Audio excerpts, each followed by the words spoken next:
ভোনপুর মহকুমা অন্তর্গত মোহনপুর ব্লকের অধীন রাঙ্গাছড়া গ্রাম পঞ্চায়েতটিকে সোলার গ্রাম হিসেবে আগেই ঘোষণা দেওয়া হয়েছিল।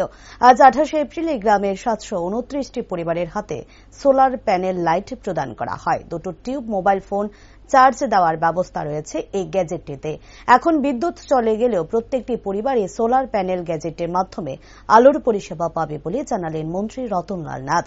আজ রাঙ্গাছড়া গ্রাম পঞ্চায়েতের একটি অনুষ্ঠানের মাধ্যমে সোলার সিস্টেমটি তুলে দেওয়া হয় গ্রামের নাগরিকদের মধ্যে। অনুষ্ঠানে মন্ত্রী রতনলাল নাথ ছাড়াও উপস্থিত ছিলেন মোহনপুর ব্লকের ভিডিও ধৃতি শেখর রায়, পৌরসভার চেয়ারপারসন অনিতা দেবনাথ, মোহনপুর পঞ্চায়েত সমিতির প্রাক্তন ও বর্তমান চেয়ারম্যান সহ অন্যান্যরা।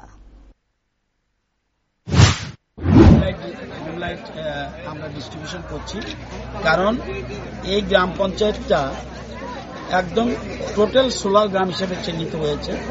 কোনো বাড়ি এখানে 729টা পরিবার রয়েছে, প্রত্যেক পরিবারে সোলারের লাইটের ব্যবস্থা করা হয়েছে এবং এটাতে দুইটা টিউব লাইট থাকবে এবং এছাড়া মোবাইল চার্জ দিতে পারবে।